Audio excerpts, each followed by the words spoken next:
Praise the lord. అందరికీ వందనాలు. ఈనాటి వాగ్దానము, నేను నా పూర్ణ హృదయముతో యెహోవాకు కృతజ్ఞతాస్తుతులు చెల్లించదను.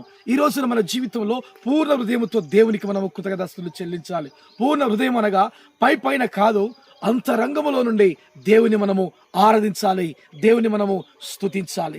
రెండో మాట ఏంటంటే కృతజ్ఞతాస్తుతులు చెల్లించాలి. ఈరోజు మన జీవితంలో అనేక మేలులు, అనేకటువంటి ఆశీర్వాదం మనం పొందుకున్నాం గనుక మన జీవితంలో పొందుకున్న మనము దేవునికి మనము కృతజ్ఞతాస్తుతులు చెల్లించాలి. అందుకనే ఈ రోజున పరిశుద్ధ దినము మనమందరం కూడా పూర్ణ హృదయంతో కృతజ్ఞతలు చెల్లించమనగా ఆయన మందిరంలోనికి మనం వెళ్ళి ఆయన మందిరంలో ఆయనకు సాగిలపడి ఆయన ఆత్మతో సత్యముతో పూర్ణ హృదయంతో ఆరాధించడం, మన జీవితంలో ఏమైనా పొందుకున్నామో కృతజ్ఞతాస్తుతులు చెల్లించడం. అందుకనే యెహోవా గుమ్మంలో ప్రవేశించినప్పుడు కృతజ్ఞతాస్తుతులు చెల్లిస్తూ ఆయన గుమ్మంలో ప్రవేశించాలి. కనుక ఈ రోజు మనమందరం కూడా ఆయన గుమ్మంలో ప్రవేశించుదాం, ఆయన మందిరంలోనికి వచ్చి ఆత్మతో సత్యముతో ఆరాధిద్దాం. దేవుని మిమ్మల్ని దీవించునుగాక. ఆమేన్.